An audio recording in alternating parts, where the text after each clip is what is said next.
Hydrate power. You're in the dog zone for an hour. Come on. You know the number. 1-900 hot dog.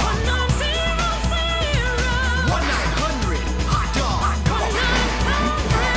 1-900 hot dog. Yeah, 9,000. Podcast at 1-900hotdog.com. Go read our funny articles. Our Patreon is at patreon.com/1900hotdog. Supporting us gets you daily articles, bonus podcasts, movie watch-alongs, and it feeds our all-star cast of brilliant writers. I'm Sean Baby, internet classic, and my partner was rated, sure, by Groin Pulse Monthly. He's the great Robert Brockway. Closest to a victory I've got. I'll take it. I'll take it, baby. Proudly wearing my Sure plaque. It's a plastic bib. We all know it's a plastic bib. Here's a Brockway fact. I actually did grow up right next to an Indian reservation, and I know some of them will scamper up a rock with their gooch out. No follow-up questions on how I know that. I can't imagine having a follow-up question to that. I would just... I'm fascinated. I want to hear more. I just don't want to direct the story. All right, I'll give you one more. One more aspect. It's one word. It's all I'm going to say about it. Hornets. Okay. Now I have some follow-up questions. So we better move on to our guest, another web classic. He owns Portland's second most insane private collection of VHS tapes. He's Mark Mahoney. Who has the number one? Is it you? It's probably you. It's got to be. It clutches at me. That was a from the question. darkness. Sean isn't in the top 3. I do own a copy of Learn at Every Turn, but that was your recommendation. Yeah, that's before we get into that, though, we should do some... I feel like there's something we legally have to plug or Brockway goes to jail and our website is destroyed. All right, well, you're right. I'm legally obligated to plug my book. All right, last episode, I may have playfully suggested jihad on my publisher's lawyers. I'm not committing to whether or not I did do that, but if I did do that, it does turn out Sean was right and you are not allowed to do that. So I gotta sell more copies of this book, man. I gotta sell like at least 3 times as many copies as I did before, and it was not going well before. So I really need you to buy my book. It's called I Will Kill Your Imaginary Friend for $200. It comes out January 27th, 2026.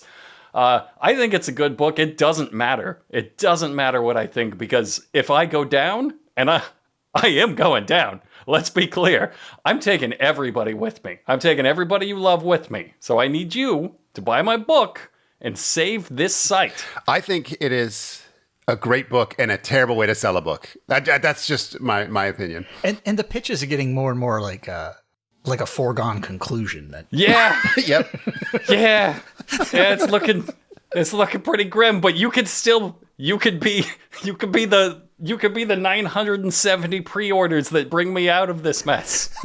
Oh, I told you before. Every time you ask us to pre-order, I pre-order another copy. Okay, I have like 40 copies coming now.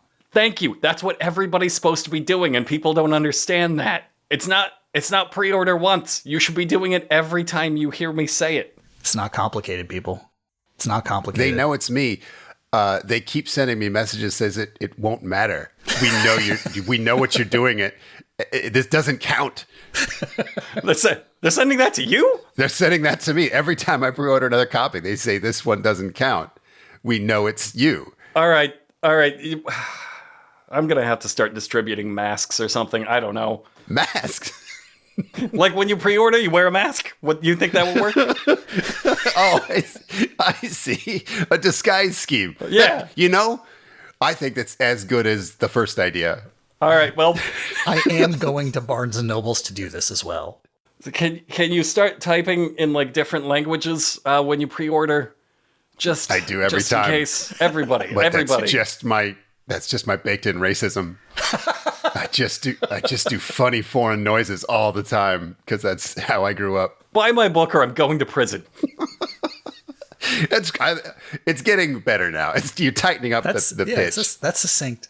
So we're in the middle of our origin story series, and we're going to do Mark's origin story because you really are quite a collector of madness. And your wife, of course, the famous Carly from The Troubling Puzzles of Carly. I am like specifically envious of your Paladin Press collection.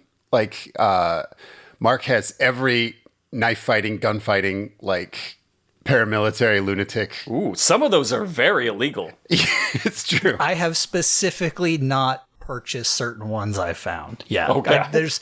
I don't need the specter of death or jail haunting my house. Yeah. Right. Because they did famously publish that, like, How to Be a Hitman book. And Yeah. someone did a contract killing and they found that book in his house. And so they're like, well, There was a murder. There is a murder's manual that has been used. So, like, To be fair, probably not that one. Everyone who worked at Paladin Press was like, no one's ever going to use this to hurt anybody. Yep. All of this is stupid garbage. And if That they was a fluke. succeed, Absolutely. they deserve it, baby. They tried harder than most. Yeah. but yeah, we have spent many, many hours digging through Goodwill together. Yes. And yes. you're the one who found this tape that we're talking about today. This was actually like I'd found this in a thrift store, actually. This was not like a online find. This was like one of those magical ones that I was like, held it, thought, maybe there's something here. And it wound up being probably one of my top 5 thrift store discoveries of all time. And it is like the kind of thing you can't reverse engineer, because a lot of the videos we find are like, you go on Amazon and you say, oh, I'm going to search for knife fighting. And you find videos made exclusively by maniacs. And you're like, oh, all these are going to be funny. But this is, it's like a video about education put out by a teachers union and Chrysler. Yeah. Sometimes you see an artifact and you're like, well, this is going to be the most boring thing ever. And other times you see it and you're like, oh, fuck. And this is like camouflaging itself as the first one. And then you watch it and you're like, God damn it. This is so immediately crazy. Just nude Indians every 2 minutes. And like this pervasive manic homeschool energy. We'll get to it. And the reason I sort of like this, while this isn't itself an origin story per se, I feel like it gets at the heart of why I compulsively buy tapes that don't make any sense for anyone to own. It's because you occasionally find learn at every turn. Mm-hmm. And mostly you don't. Mostly you wind up with garbage. Was this just like a loose tape, bulk tape that you found out in the wild, or did this come with the cover and everything intact? This has the cover, and I even actually have the recipes for reading success pamphlet that came with it. Okay. So you're armed with all of the information that exists As much as one about this could movie. have. Yes. As much as one can possibly have. You above anybody would be able to answer this question, and it's the main question I have coming out of this. Who is this for? I've read through this pamphlet, and I still couldn't tell you. I think ostensibly this is for parents trying to get their children more engaged in reading. Okay, it is for the parents. So I think so. Well, it I is think it's for the stupidest parents who have ever lived. It's for absolute dipshit, somebody took your kids away parents. Yeah. 100%. To be like, here's how to raise a plant, and maybe some of these lessons transfer to a child. My friend Rachel had a really interesting theory. So she grew up in a small religious community and was homeschooled. And she's like, this has crazy small religious community that homeschools energy to it. Oh, homeschool energy for sure. Yeah, but like, I don't think it was marketed as such. I really do. Like the woman who introduces it, Pat Randall, she never lists her credentials, I realized. And I don't know if she's a teacher, a member of Chrysler Corporation, but she does seem to speak directly to parents and not children. I don't think there's any attempt to make this kid friendly. Right. Like a little mascot could pop in and say like, here, you see how they're reading? You could find opportunities to read anywhere, kids. Like it's definitely not speaking All right. to children. Jamie, can you prepare to cut this? I think the naked Indian was the attempt to make it kid friendly. Yeah, do please cut that. I was right. But like that's the like little bit of magic that maybe the kids will, keep engaged. Otherwise, again, if this is for the parents, these parents should not have children by virtue of needing or benefiting at all from this tape. Like I guess this is kind of a quiz. Like if CPS took your kids away and they sat you down in a classroom and played this tape and you took a single note, they'd be like, no, you're not getting them back. So you're suggesting this video is produced by eugenicists? Perhaps. It's got that vibe. You got to admit, it does have that It does. vibe. You're right. Yeah, forced sterilization camp vibes. I kind of to me it feels like someone with a lot of enthusiasm and no like wisdom or experience, like the dumbest people in the world who just did drugs for the first time, and they're like just looking around and saying things like, "Oh, everywhere is learning. Look, this sentence. These are words. Words are used for anything. The sky, that teaches blue. And cloud, it teaches cloud. Oh, this cocaine, this teaches more cocaine." It's a fine point. It sort of just meanders all over the place and then just hits you right in the face with the craziest last 30 seconds of maybe any video I own. Like there's like a point when I'm like showing this video to people for the first time where there's like, you know, it's like a few minutes of people being like, "Why are we watching this?" And it's like, just sit with it. Just sit with it, you know? And you start to pick up on this, like, especially the dad, this like panicky energy where he like can't not be just breathing down his children's neck at all times.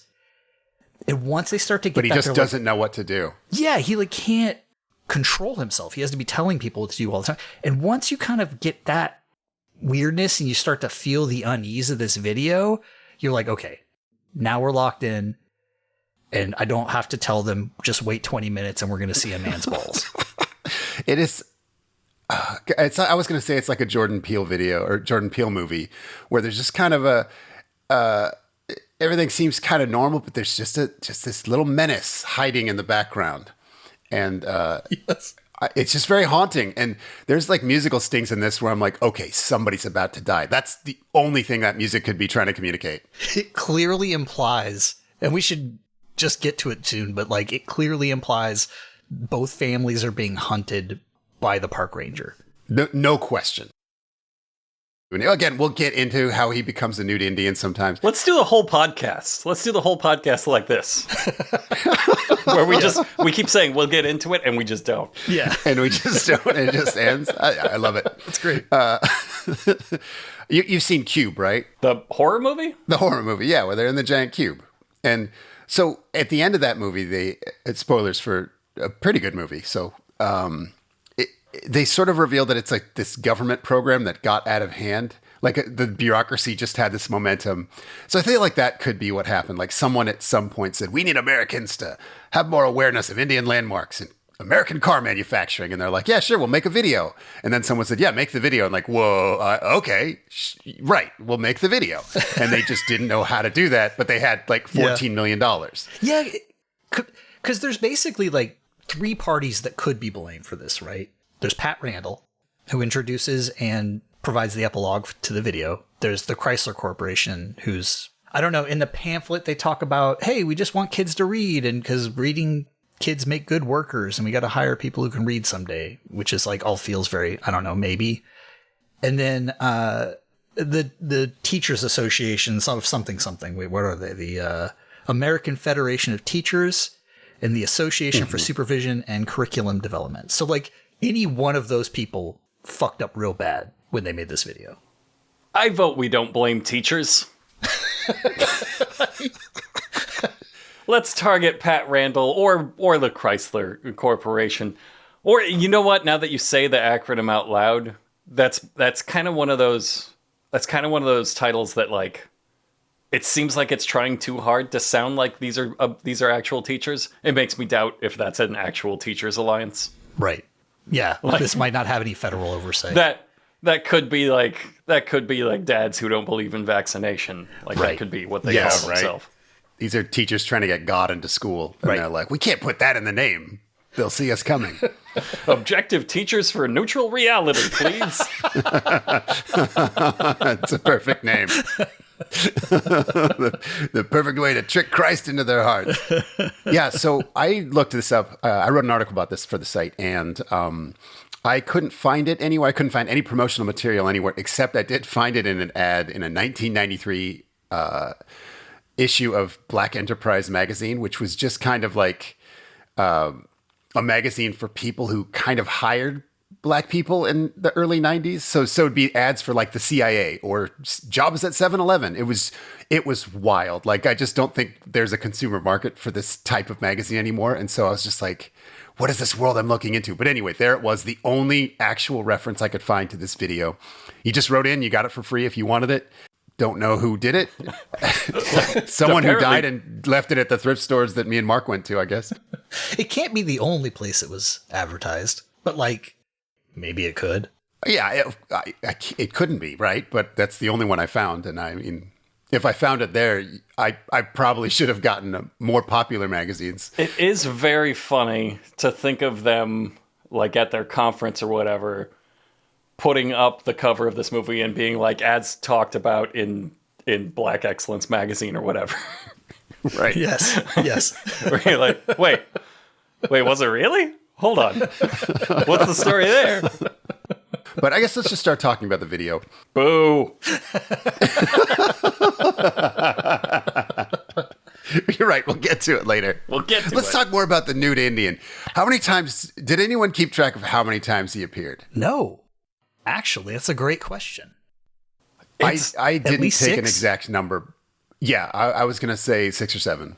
I did write naked Indian break every time. Me too. So, okay, yeah, let's check your notes. 2, 3, 4, 5. I think just... Oh, he comes in a lot. I think like 7, if you're not counting all the instances towards the end as different. Sure. Right. Where That's he's kind an of actual, contiguous. Yeah. where he's really there. Yeah. So for the listeners, we're talking about this nude Indian. We probably won't bring him up again because it's not that weird. But just as they're watching, as they're in their home, this family is like planning a trip. And so they discuss different places to go. And the whole time they're just being hit with title cards. Like, this is the idea, is that just having a discussion with your family is like 25 different types of learning. Well, I was going to do a bit where I was going to, as you were going through the video, I was going to yell them over you as you were, but I realized that would just be every 5 seconds me interrupting you. It would, So many. would be. You're going to lose your voice. Productivity choices. Like, they're not title cards that mean anything. They're just Reading maps, organizing. right. Yeah. Some of them, yes, are concepts you can wrap your head around. They do start it off by saying the first one, as Pat Randall cues you in, she's like, this will highlight in yellow moments. And it says, parents help children learn. Like, again, who needs that? Who are you talking to when you say that? I'm supposed to be doing shit with these little people living my house? What the fuck? That's like the very first, that happens so early in the video. And that for me is the first time you're like, wait a minute, hold on. What the fuck is this? Yeah. But you're like keyed into kind of like cursed media. Like, most people don't quite pick up on things that early. The video is like trying to explain what it is, doing a terrible job. Like, the stated premise is it turns everyday activities into fun, challenging learning experiences.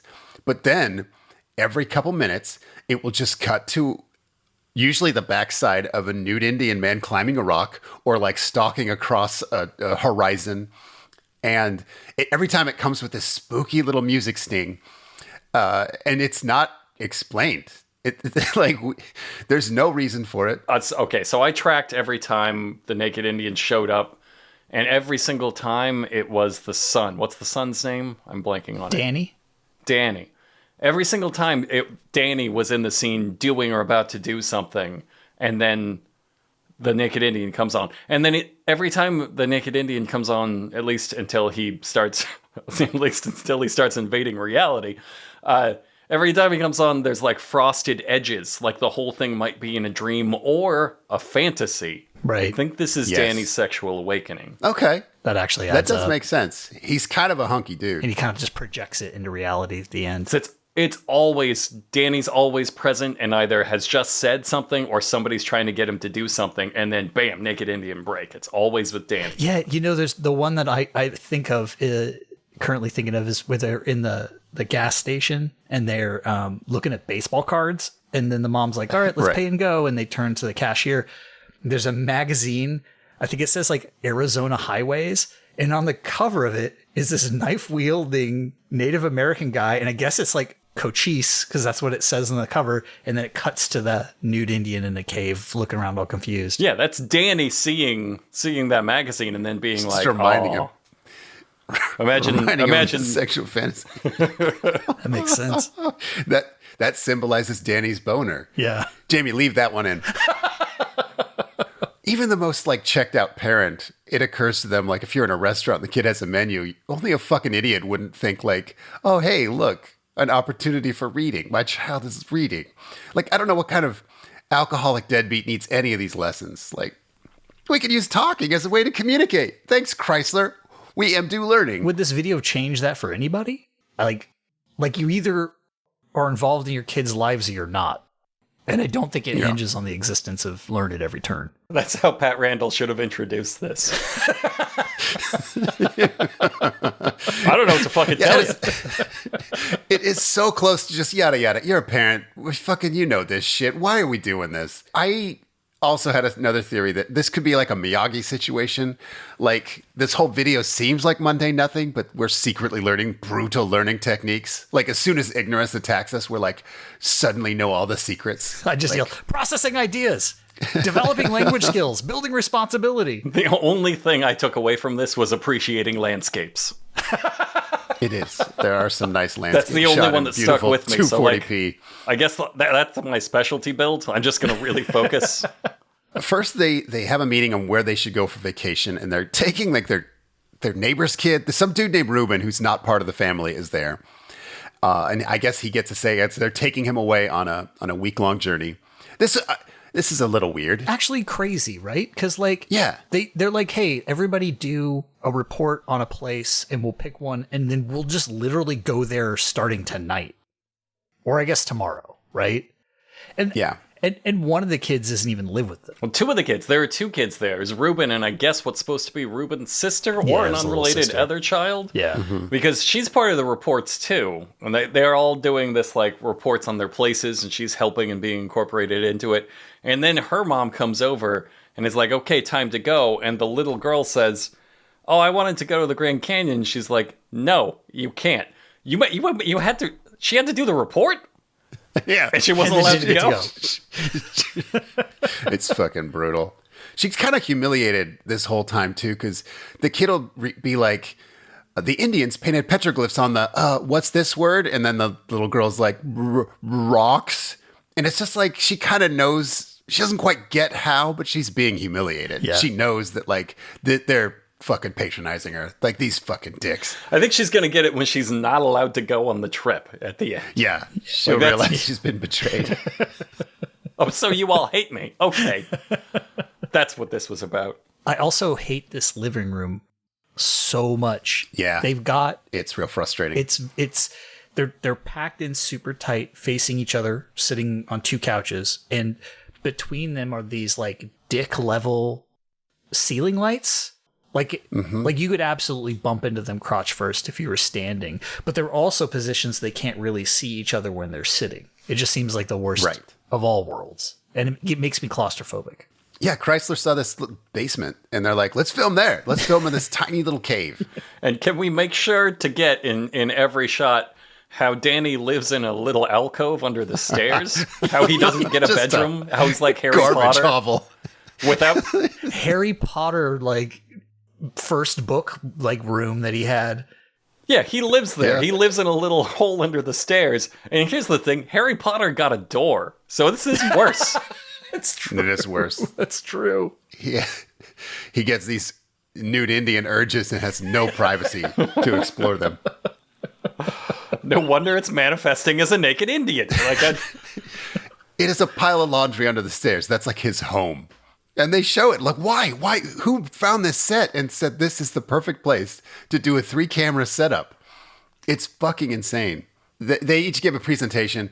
It totally sucks. It's scripted, but it's scripted to sound natural and then acted by these people who are not actors. So it's got like, it's like someone making fun of cinema verite. It's everything's wrong. No matter what kind of human interaction you had leading into this tape, everything about this will ring false. And the whole time anyone's talking, there's just fucking titles popping up that aren't related to the things they're doing. There's no way they planned those in advance. Like, that reads as somebody after this was filmed was like, given the task, can you pull out learning moments? And they said no. And then they had to do it anyway. I'm just like, I don't know. And they're so forced that I think they had a specific list of learning things. Like, here's the bullet points. Put these in the video. Like, some of these aren't in there. Like, fucking put them in the video. And also, 5 more nude Indians. There's something like, this is the point I feel like that usually when I show this video to people, they start to understand how weird like something is, even though it's hard to put their finger on it, because like the sort of like manic conversation, people talking over each other continuously, and then those titles appearing, which is like relentlessly. It starts to feel like you're in like a minecart with no brakes. Like you start to feel a little out of control when you're watching this. I have some dialogue I took. I'll play that. Okay. Do you know anything about any of those Is there anything like symbols? that in here? No, I'm not sure. I haven't done that much research on the petroglyphs. That's why I really want to go and look at them. But it would be really neat to see where the Indians once walked. Oh, that would be fun. We could pretend that we were the I Indians. heard about this Indian that I read about named Mouse. Yeah. Mouse. Well, you know, they had some interesting names. They took names from animals like buffalo, running buffalo. And they named people what they were like. Like one guy on Dance with Wolves, 10 bears, probably as strong as 10 bears. That's the sting of the nude Indian. Yeah, that's the naked Indian break. And that was Danny. That triggered Danny's like fantasy. You're right. He said strong as 10 bears and then fantasized about an Indian man's gooch. And like, right there. He's like, remember when we watched Dances with Wolves? It's like, Danny, you haven't said anything for 5 minutes. Are you okay? He kept going to the bathroom. In his head, it says, I need to go to my heap. Nobody look.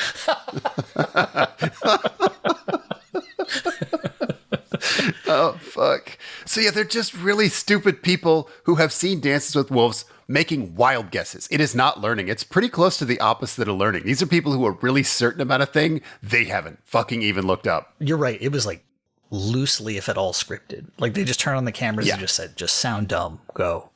Just riff. All of you people, including the children. Yes. But they do decide to go to Valley of Fire, which is a place with lots of petroglyphs. Okay, this is going to sound crazy. I've watched this video many times, and the mom says something here that I know I'm always hearing wrong. I'm going to just play it. Books. We need, better put down some games. Yeah. We can play sexy games when we're out there. She says, play sexy games when we're out there, right? I knew that was what you were going to play. That woman said to her daughter, we're going to play some sexy games out there. I mean, you heard it. You heard it. You all heard it. I think you're mishearing things. I think she said play sex and games. Yeah, maybe. I don't know if that makes it better.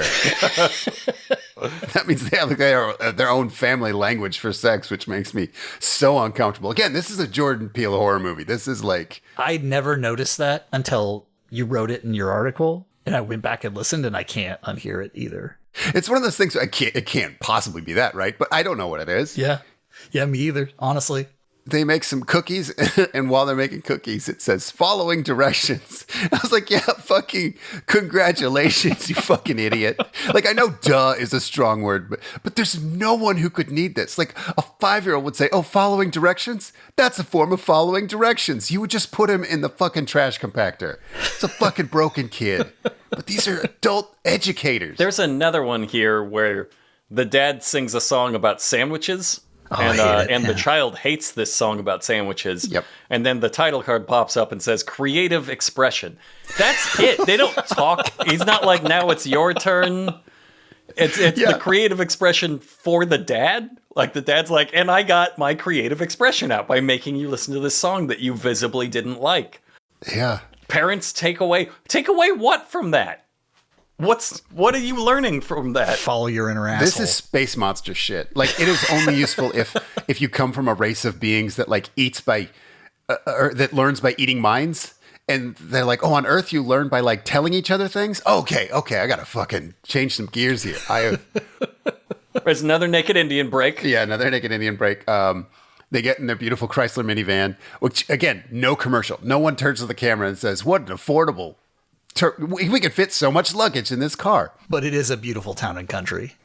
It is. Beautiful. 1990s. And it gets a lot of screen time. It does. Like, there's no active commercial for it, but you can tell that they were like, okay, the van has to really shine for like 30% of the runtime of this movie. Yeah, it's a character in the film. Not only that, it's my favorite character by easily. a lot. I mean, Nude Indian's my favorite character, but like the van is pretty close. I know enough about filmmaking to like get really frustrated with this, with all their choices, but all the glamour shots of the van, like made me exhausted because someone had to get out of the fucking car, set up the camera, like a quarter mile ahead of this van, film it coming around a slow bend, and then do that like 100 more times. And it just like over the course of days, they had to just go out in the hot sun and set up the same fucking shot over and over. I know. So when they're showing, hey, beautiful scenery, I'm thinking, oh my God, what a nightmare to film this. Yeah. And in the Nevada desert too. So they like had to, be out in the heat a lot. It was the worst. And as they show that B-roll footage of the landscape, it of course the title card pops up that says "Appreciating Landscape." And you would assume, okay, they're gonna tell the kids like, "Hey, let's take a." Nobody talks. Yeah, no character says Nope. anything related to anything. It's just, I guess that's for you as the viewer now. Like, this is an instruction for you to appreciate the landscape you're looking at. Now you know how to look outside. Before, it wouldn't have occurred to you before this. So in the van it says exploring the arts, which was just a fucking jump scare, and I have a clip of that. Okay, let's put in some music. There we go. What instruments are those, do you guys? What do you think they are? And the drums. Flute and Learning. drums, that's right. Why don't we try playing some Good job, music? dickhead. Oh yeah, Ruben, you brought your flute. You I wanna try can play that? the Okay, let me drums turn it on the off. seat. Okay, let's hear what you can do. Try making up some Indian music. Yeah. What do I do? You could sing. Yeah. Okay, drums.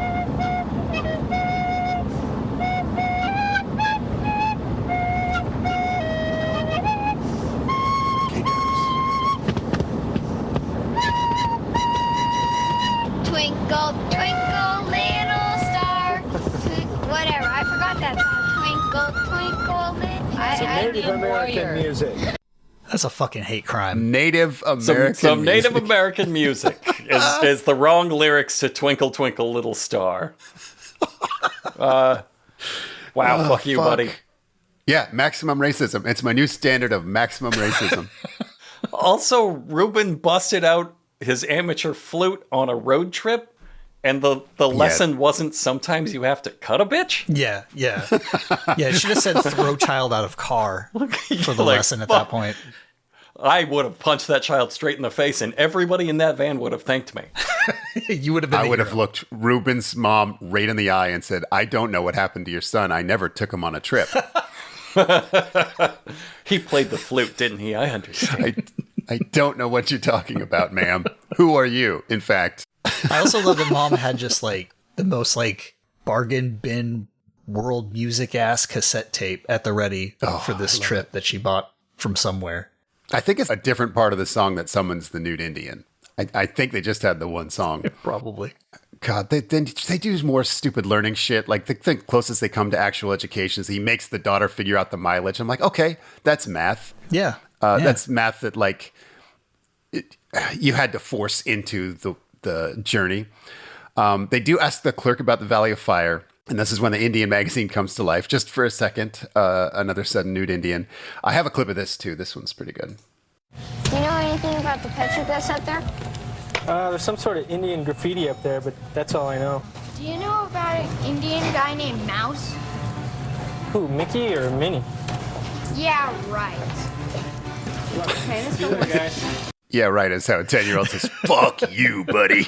There's some kind of Indian graffiti up there. It's a bunch of fucking assholes drawn on the rocks. The second most Yeah. racist thing this video has said. There's also a scene in there where it says reading consumer information, and Ruben says that my mom says if you can't pronounce it, don't eat it. And then he forces Danny to read the ingredients off a package of a Twinkie. And then put it back. Yeah.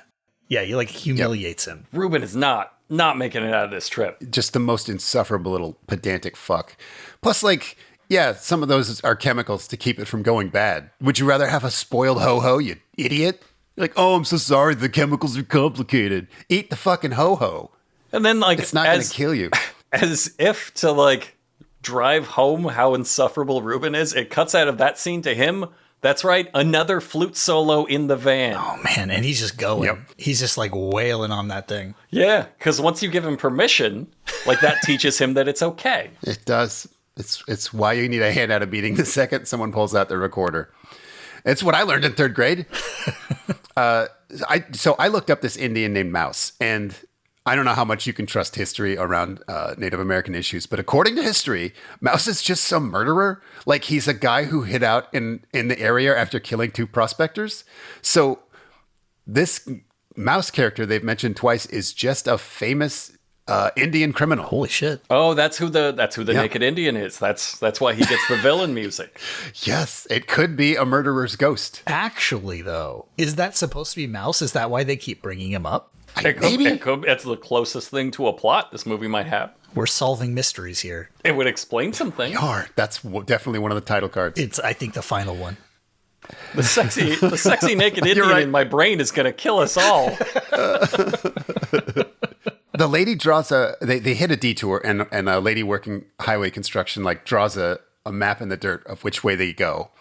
And while she's doing that, it like cuts to an Indian carving petroglyphs.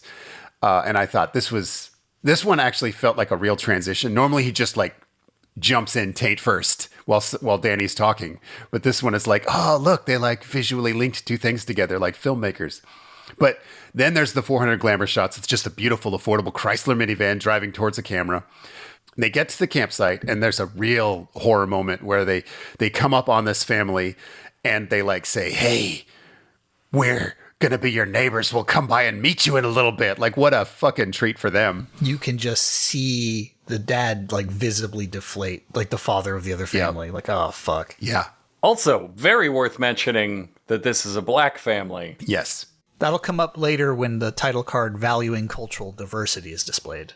Uh-huh. Yes. Yeah, it This does is come up. Very clumsily shoehorned in here for what passed for diversity in the 90s, but also this black family just minding their own business, playing with their kids. And then the white guy basically drives through their campground. He drives through their campsite, pauses right next to him and goes, hey, I'm going to come by and see you later. Fucking, did you just volunteer me for your friendship, buddy? Fuck off. Are you kidding?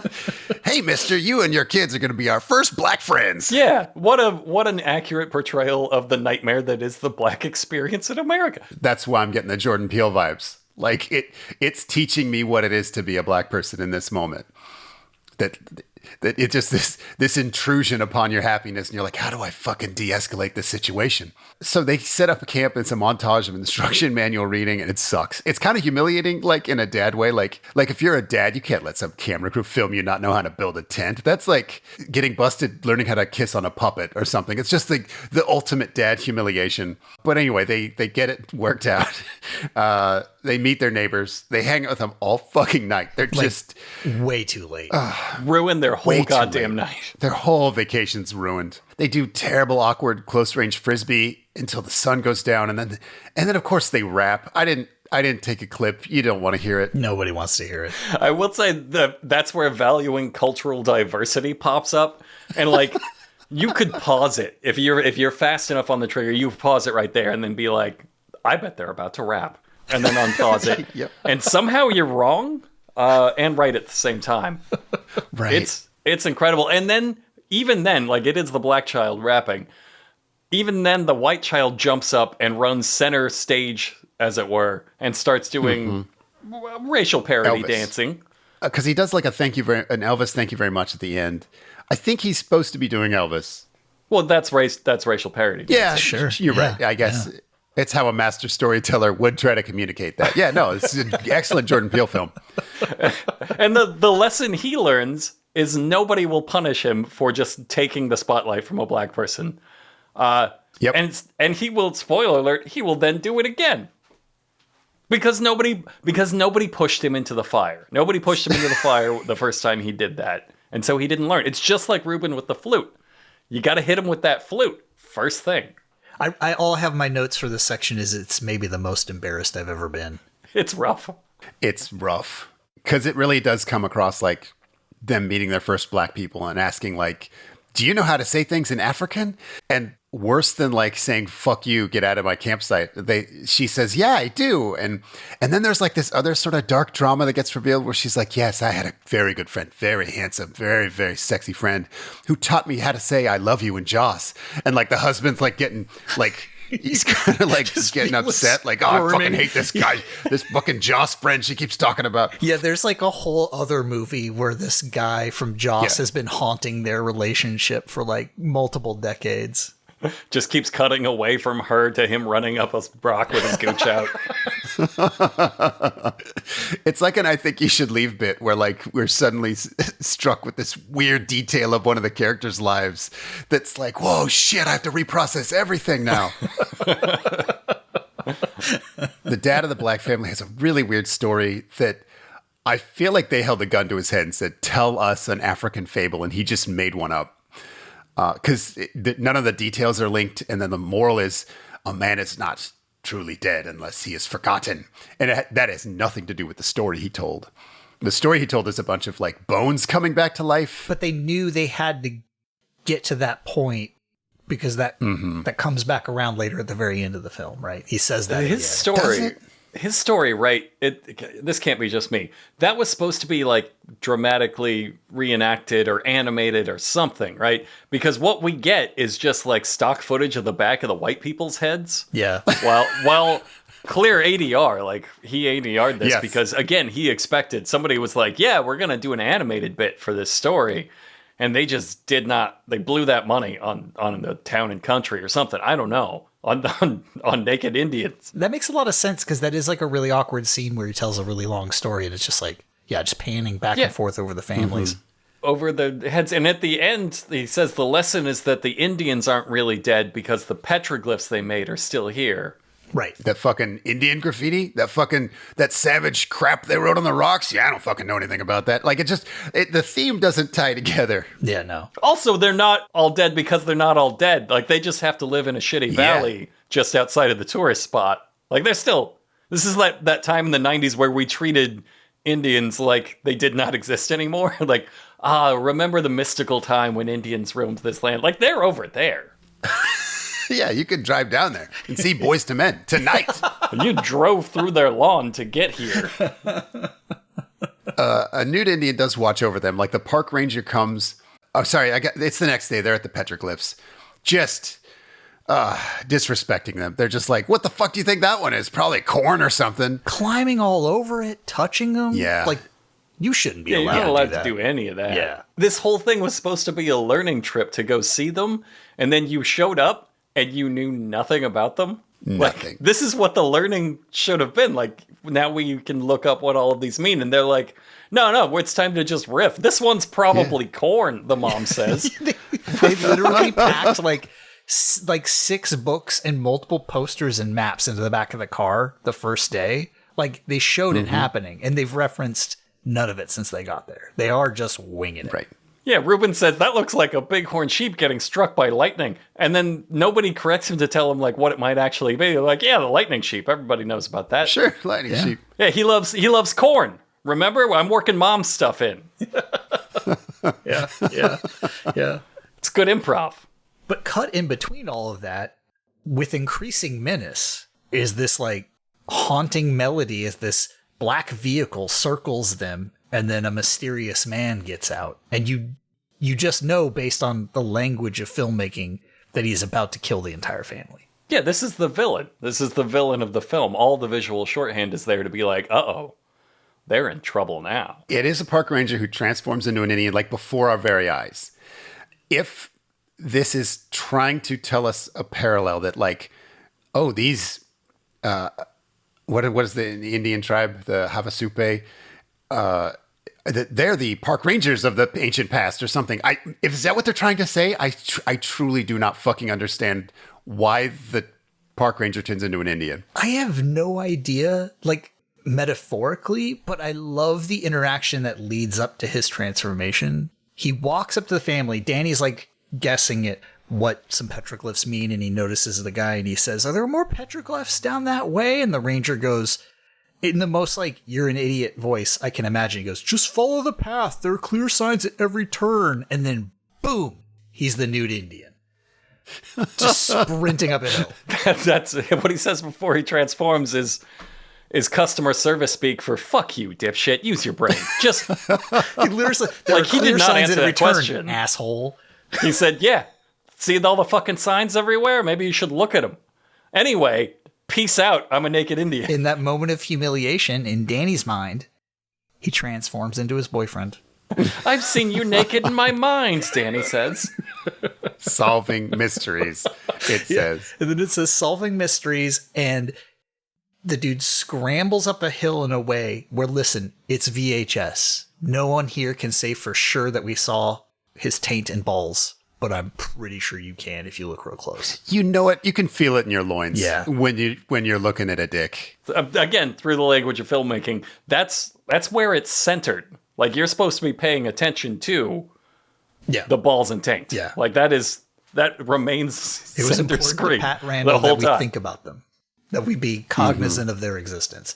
And while that's happening, the camera cuts to each child, and their face is just like totally baffled, complete bafflement. Horror. And it's the only love time these complete children have horror. ever been correct about anything. So, okay, so they all see it. Yeah, they must. That means they all see it. That's the only way they could have that look on their face, is if they all see Yeah. him. He's Let's there. just hulk out into an Indian, into a naked Indian, and scamper away up a rock as they gaze on in horror. And then the title card says "Solving Mysteries." So, what are the implications? Did the son's naked Indian fantasies burst from his mind and overwrite the park ranger's real existence? Stop right there. You solved the mystery. Okay, I did have other questions, but all right, I'll accept that answer. Because that's the fucking end of the video. That's like literally it's a hard stop right there. There's No. It's a hard stop right there. And then Pat Randall says, "I hope this video sparked ideas about interesting and fun ways your family can learn at every turn. Like how to incorporate naked Indian maniacs into my family time. Like, I don't think the kids should be there for that. Are these the sexy games?" I do want to talk about the theme real quick. These are the sexy games. The dad of the other family says, "A man is not truly dead unless he is forgotten." And then they go to the gas station guy, and he's like, "I don't know what those things are. I forgot." No one knows. No one remembers.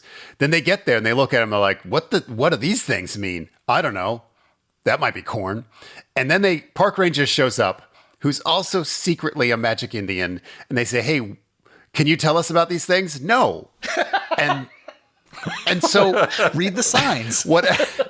So whatever these things mean, it has been forgotten. Yeah. So it's like this really dark tragedy of like they set up the rules for what's important and then say, yeah, this culture is dead. Like it's truly dead. Buy Chrysler. Maybe learn how to learn. I don't know. I solve mysteries. It's a statement on Western expansionism, on colonialism, and on just murdering the colonized and wiping them from existence. That's actually, I think you probably figured out. Pat Randall recaps. She's like, "Okay, I'm going to recap. There were 10 learning moments in this video," and she puts them all up on screen. No, bitch, there were like 50. There were so many more. Like, I went back and looked at, like, appreciating landscapes is not on there. It is not on the top 10 list that she puts up. Like, they did not coordinate one of those things. And you know what the last one on her list is, which by the way that she's listing them means it's the most important things families should do together? Interpreting symbols. All families at all times should be interpreting symbols together. The fuck does that? We should be decoding hieroglyphs is the best family activity? I would argue they might be worse at that than anyone has been at anything. Yeah, don't use any research or prior written anything when you were trying to interpret the symbols. Just guess. First try, they got lightning sheep. There's some equally insane things in the booklet that came with the video, which I happen to have. My copy that I found there's a whole booklet kind of trying to explain what happened, but really no better than anything you saw in that video or that we talked about here. If you want a little background music, I can hit this for you while you want to read it.